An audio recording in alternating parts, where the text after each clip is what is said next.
വണ്ടി ഓടിക്കുക എന്നുള്ളതല്ല, വണ്ടിയെ കൈകാര്യം ചെയ്യാൻ പഠിക്കും.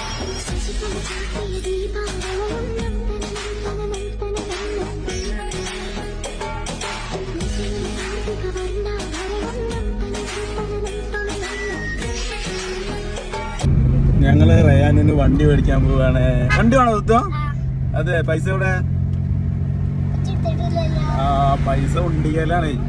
പൈസ ഇല്ലാതെ എങ്ങനെ വണ്ടി കിട്ടുക സുത്തോ? വണ്ടി വാങ്ങണോ? കണക്ക് കാറ് വേണോ? നമുക്ക് പോയി നോക്കാം. മോളിൽ എങ്ങനത്തതോ? മോൾ ഓപ്പൺ ആയിട്ടുള്ള വണ്ടിയാണ് എനിക്ക് വേണ്ടത്. റയാന് കുറേ കാലമായി ഒരു വണ്ടി വേണം എന്ന് പറഞ്ഞിട്ട് അതിന് ഉണ്ടികയിൽ പൈസ ഉണ്ടാക്കി ഒരു കൂട്ടി ഇടാൻ തുടങ്ങിയിട്ട് കുറേ ആയി. അങ്ങനെ നമ്മുടെ സുഹൃത്ത് ഫൈസലിൻ്റെ നെല്ലായുള്ള ഫിസ് എന്ന് പേരുള്ള ഫാൻസിയാണ് ഈ കാണുന്ന കട. ഫൈസലിനോട് പറഞ്ഞു കഴിഞ്ഞാൽ നമ്മൾ ഏൽപ്പിച്ചു കഴിഞ്ഞാൽ അവൻ ഓർഡർ സാധനം എത്തിച്ചു തരും. പുറത്ത് നമ്മൾ 18ഉം 20ഉം കൊടുക്കേണ്ട സാധനങ്ങളൊക്കെ ചെറിയ പൈസ. ഇപ്പോൾ ഈ ഒരു വണ്ടി ഞാൻ പുറത്ത് അന്വേഷിച്ചപ്പോൾ 15, 16 ആ റേഞ്ചിൽ പറഞ്ഞാണ്. ഇത് നമ്മൾക്ക് വളരെ ചെറിയ റേറ്റിന്.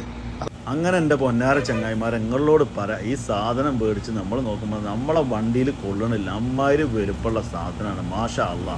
നമ്മളെ വണ്ടി കുറച്ചുകൂടി വലുതാക്കേണ്ട കാലം കഴിഞ്ഞിക്കൊണ്ട് പെണ്ണുങ്ങളും കുട്ടികളും കുടുംബക്കാരും പറയാൻ തുടങ്ങിയത് കാലം കുറേ. എത്ര പെട്ടെന്ന് ഇതിന് സമയമാവുമെന്ന് നമ്മൾ വിചാരിച്ചില്ല. കുട്ടികൾക്ക് മേടിച്ച വണ്ടി നമ്മളെ വണ്ടിനേക്കാളും വലുതാണ്. അങ്ങനെയൊക്കെ കൂടെ കുത്തി കയറ്റി ഓപ്പറേഷൻ ചെയ്ത് കുറേ സീറ്റ് അങ്ങോട്ടും മടക്കി ഇങ്ങോട്ടും മടക്കി ഇപ്പോൾ വണ്ടിയുടെ തല പുറത്തും ഉടലും ഉള്ളിലും ആയിട്ടുള്ളൊരു അവസ്ഥയിലാണ് ഇപ്പോൾ അങ്ങനെ നിൽക്കുന്നത്. അങ്ങനെയൊക്കെ പാടെ അങ്ങോട്ട് വലിച്ച് ഇങ്ങോട്ട് വലിച്ച് കൊള്ളിച്ച് ഉള്ളിൽ. എന്തായാലും ചെറുക്കന്മാരെ പൂതിയല്ലേ, അങ്ങോട്ട് നടക്കട്ടെ. നമ്മുടെ പൈസലിനെ വിളിച്ചാൽ ഞങ്ങൾക്ക് സാധനം കിട്ടും. ഞാൻ നമ്പർ ഇവിടെ കൊടുക്കാം കേട്ടോ. മക്കളെ വണ്ടി എത്തി മക്കളെ, വണ്ടി എത്തി. ഇന്നലെ തുറക്ക്. വണ്ടി എത്തി. റയാനുന്റെ ബെൻസ് എത്തി.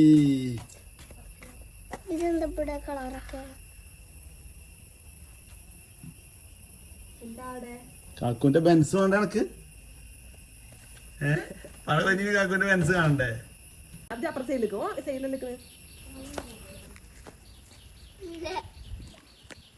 മക്കളെ കവർ വരിക്കാം. കവർ വരെ